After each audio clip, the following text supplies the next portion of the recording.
الحمدللہ نحمدہ ونستعینہ ونستغفرہ ونؤمن بہ ونتوکل علیہ ونعوذ باللہ من شرور انفسنا ومن سیئات اعمالنا ومن يهده الله فلا مضل له ومن يضلله فلا هادي له ونشهد أن لا إله إلا الله وحده لا شريك له لا مثل له ولا مثال له ولا مثيل له ونشهد أن سيدنا وسندنا ومولانا محمدا عبده ورسوله المبعوث إلى الأسود والأحمر المنعوت بشرح الصدر ورفع الذكر صلى الله تعالى على خير خلقه محمد وآله وصحبه الذين هم خلاصة العرب العرباء وخير الخلائق بعد الأنبياء أما بعد فأعوذ بالله من الشيطان الرجيم بسم الله الرحمن الرحيم وَاعْلَمُوا أَنَّ فِيكُمْ رَسُولَ اللَّهِ لَوْ يُطِيعُكُمْ فِي كَثِيرٍ مِّنَ الْأَمْرِ لَعَنِتُّمْ وَلَكِنَّ اللَّهَ حَبَّبَ إِلَيْكُمُ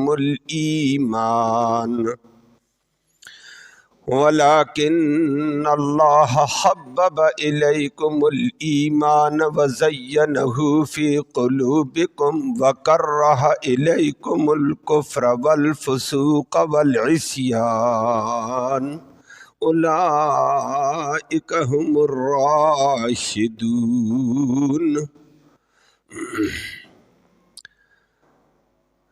صدق اللہ العلی العظیم وبلغنا رسولہ النبی الأمی الکریم ونحن على ذلك لمن الشاہدین والشاکرین والحمد للہ رب العالمین۔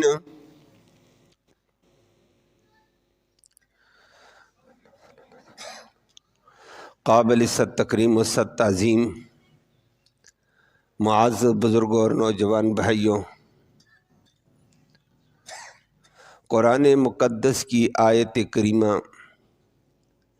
نبی کریم صلی اللہ علیہ وسلم کے سچے جانثار تابعدار وفادار حضرات صحابہ کرام کے حوالے سے اللہ نے ذکر فرمائی ہے،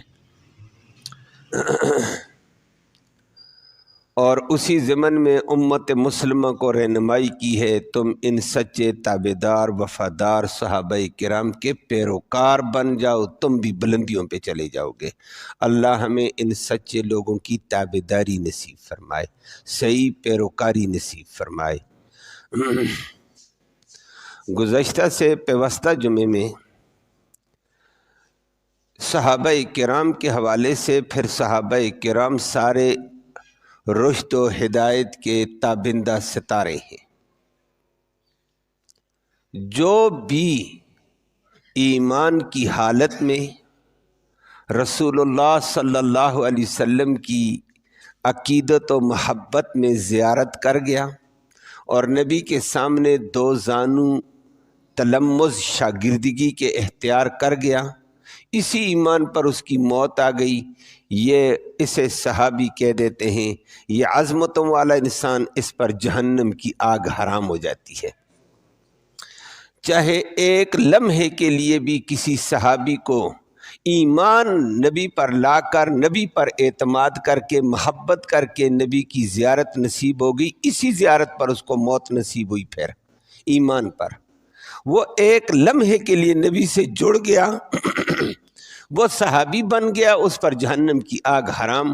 وہ زبان نبوت سے خود اللہ کے نبی نے فرما دیا، من رآنی فقد حرم علیہ النار، جس نے مجھے محبت اور عقیدت میں دیکھ لیا اس پر جہنم کی آگ حرام ہے۔ یہ عظمت والے لوگ ہیں۔ بلکہ آگے حدیث میں فرمایا من رآنی فقد حرم علیہ النار، وہ میرے صحابہ کو ایمان اور محبت کے ساتھ دیکھنے والوں پر بھی جہنم کی آگ حرام ہے۔ صحابی ایک بلند مقام کا نام ہے۔ اللہ ہمیں ان کی محبت نصیب فرمائے، ان کی اتباع نصیب فرمائے۔ یہ اللہ کے چنے ہوئے لوگ تھے، اللہ نے نبی کو شاگرد دیے تھے۔ استاد بھی بڑا اعلیٰ تھا، شاگرد بھی اللہ نے کائنات میں چن کر حوالے کیے ہیں، تبھی تو پوری دنیا میں انقلاب برپا ہوا ہے، اسلام کا بول بالا ہوا ہے۔ اللہ اکبر، یہ عظمت والے لوگ تھے، سارے کے سارے میں نے عرض کیا ہے آسمان ہدایت کے درشندہ ستارے ہیں صحابہ۔ اسی لیے اللہ نے فرما دیا صحابہ کا وہ معیاری ایمان ہے، وہ معیاری اخلاص ہے۔ فَإِنْ آمَنُوا بِمِثْلِ مَا آمَنْتُمْ بِهِ فَقَدِ اهْتَدَوْا۔ آئندہ آنے والے انسان اگر صحابہ کرام جیسا ایمان اور محبت لے کر آئیں گے تو یہ کامیاب ہیں۔ صحابہ کے ایمان کو اللہ نے کسوٹی اور معیار کے طور پر پیش کیا ہے۔ کیسے بلند لوگ تھے۔ ایک معیار میں اور آپ قائم کریں گے فلاں کی طرح کرو، فلاں بڑا اعلیٰ ہے، پتہ نہیں میرا فیصلہ غلط ہو صحیح ہو، میں اندر کیا جھانکوں گا، ظاہر کیا جھانکوں گا۔ ایک رب کہے کہ میرے صحابہ کا ایمان اعلیٰ ہے، باطن بھی میں نے دیکھا، ظاہر بھی دیکھا، ان جیسے بن جاؤ تم بھی بلندیوں پہ چلے جاؤ گے۔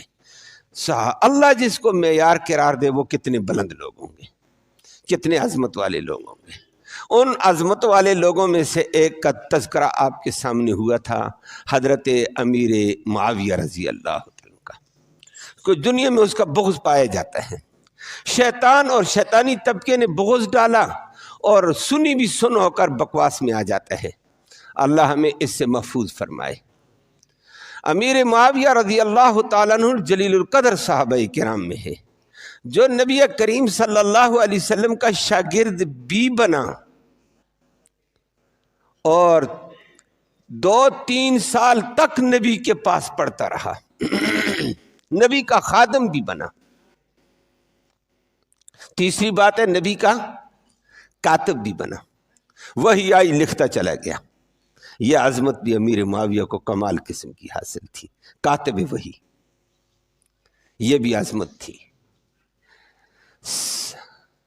شاگرد بھی نبی کا اور صحابی نبی کا، خادم نبی کا، کاتب نبی کا۔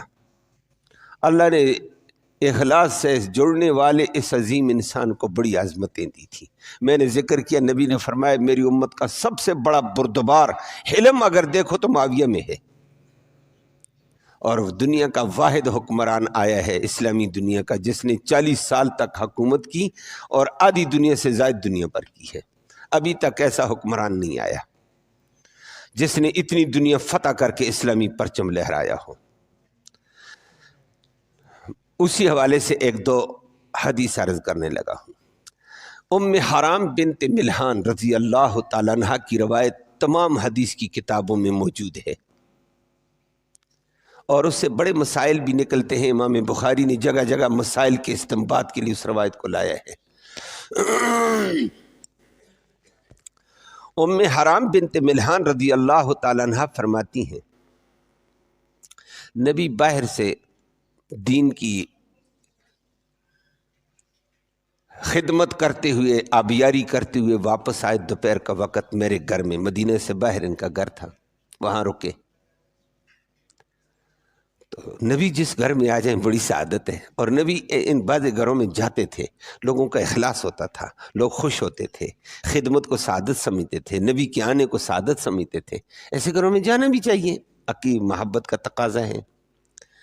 اور پھر نبی خود بھی فرماتے ہیں ام حرام کے گھر میں اس لیے جاتا ہے یہ شہیدوں کا گھر تھا، اس کا بھائی حرام بن ملحان میرے ساتھ بیر معونہ میں شہید ہوا دین کی خدمت میں، اس لیے نبی جاتے تھے، گئے، تھکے ہوئے تھے، انسان ہے، بشر ہے۔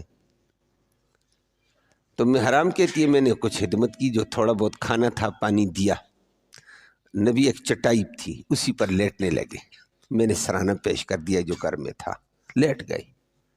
میں نے یہ سعادت سمجھی، اور یہ نبی کریم صلی اللہ علیہ وسلم کے رشتہ داروں میں سے بھی، میں نبی کا سر کھجلانے لگ گئی، داڑھی مبارک کھجلانے لگ گئی، سر کھجلانے لگی۔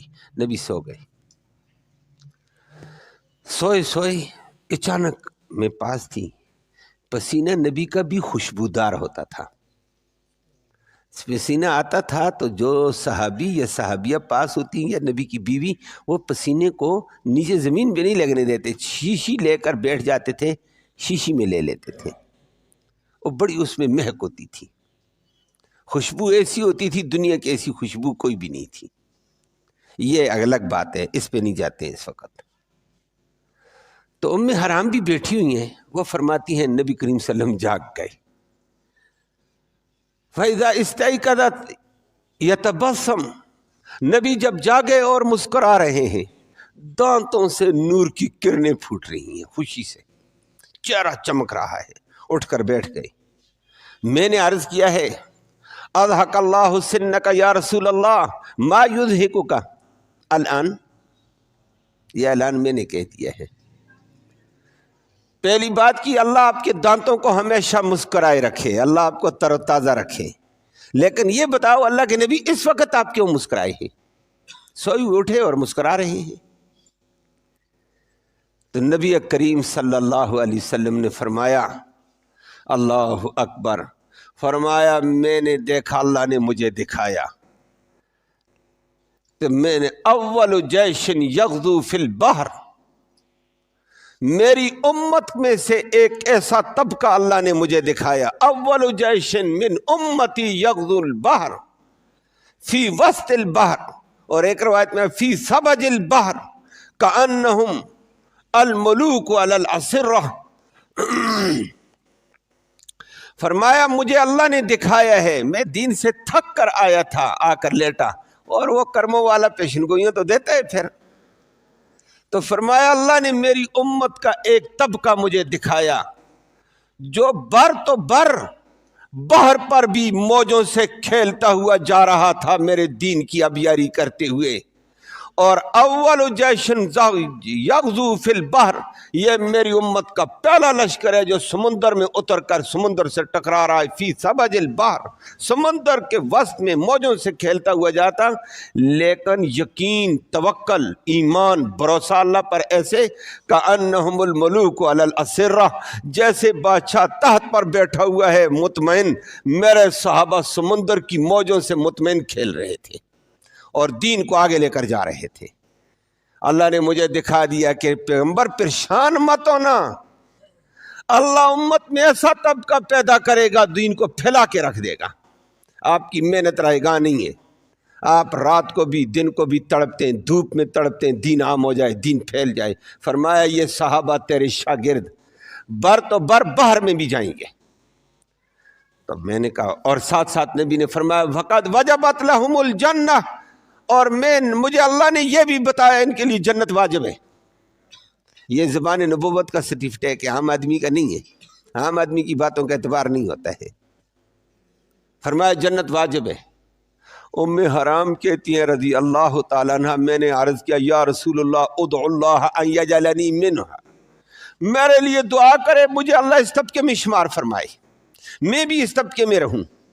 یہ عورت ہو کر جہاد کی تمنا کی دعا کر رہی ہے، جہاد کا تمنا کر رہی ہے، جہاد کے لیے دعا کر رہی ہے، دعا کرا رہی ہے نبی کریم صلی اللہ علیہ وسلم سے۔ امام بخاری نے اسی لیے ذکر کر کے فرمایا جہاد کی تمنا کرنا ایمان کا تقاضا ہے، اور پھر آگے یہ روایت لا کر اور بھی لمبا چلا گیا امام بخاری، اور وہ حدیث لائی جہاد کی تمنا بھی نہ ہو وہ بندہ منافق ہے، اللہ ہمیں محفوظ فرما۔ تو فرمایا یا رسول اللہ میرے لیے دعا کرو مجھے اس مجاہدین کے طبقے میں اللہ شمار فرمائے۔ نبی نے دعا کر دی اللہم اجعل ہاں منہا، یا اللہ اس اللہ کی بندی کو اس طبقے میں شامل فرما۔ بس نبی دعا کر کے پھر لیٹ گئے، تھکے ہوئے تھے۔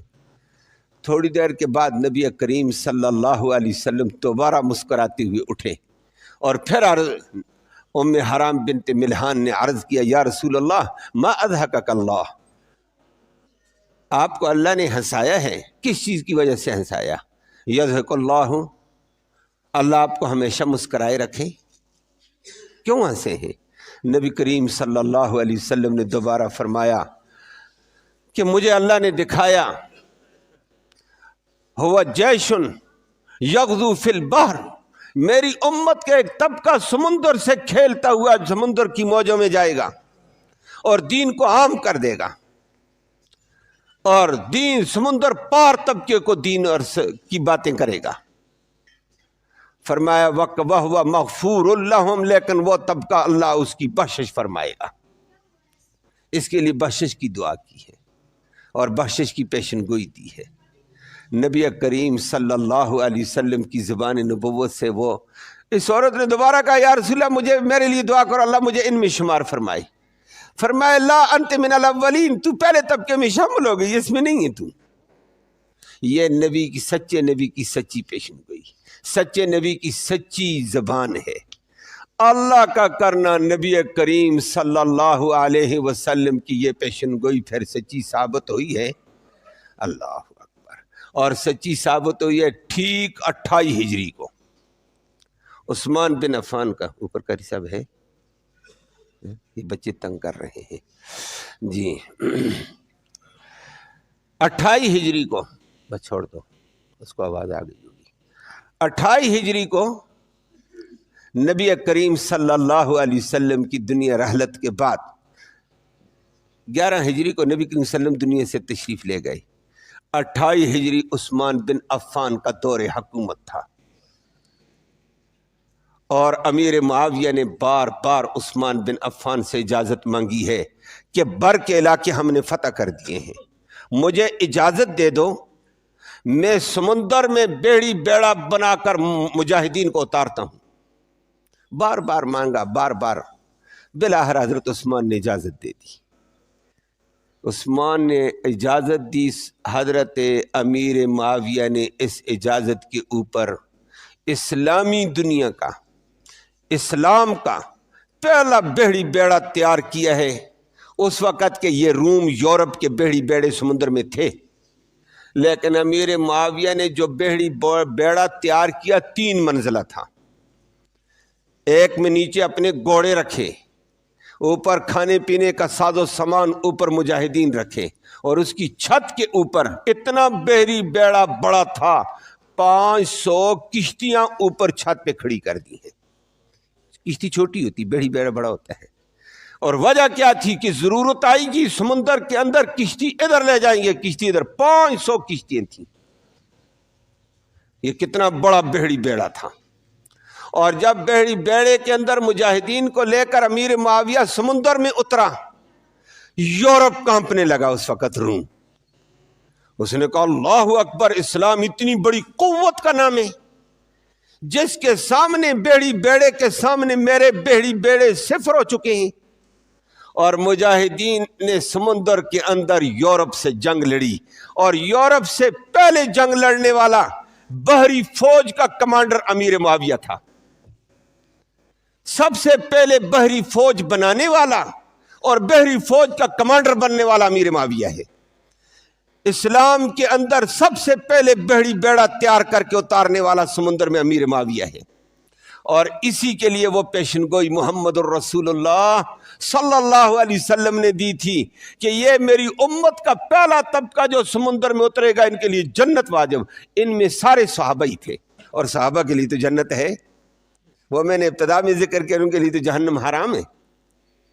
اور اللہ کا کرنا، جس وقت یہ بیڑی بیڑا 28 ہجری میں تیار ہوا، مجاہدین کی ترتیب ہوئی، تشکیل ہوئی، رجسٹریشن شروع ہوئی ہے کہ جانا ہے۔ اور ام حرام بنت ملحان کے شوہر عبادہ بن صامت تھے رضی اللہ تعالیٰ عنہ۔ اس وقت ام حرام کو پتہ چلا بیڑی بیڑا تیار ہو گیا، مجاہدین سمندر میں اتر رہے ہیں۔ ام حرام بنت ملحان آ گئی ہے، میں جہاد کے لیے جا رہی ہوں۔ بڑے بڑے صحابہ موجود ہیں، جوان ہیں، بڑے بڑے جرت مند لوگ تھے۔ انہوں نے کہا اماں جی آپ بوڑھی ہیں، کبڑی ہیں، کمزور ہیں، یہ جہاد ہے، جہاد عورتوں کے لیے نہیں ہے، مردوں کے لیے۔ پھر جہاد بھی بر کا نہیں ہے، یہ بحر کا جہاد ہے، سمندر کا۔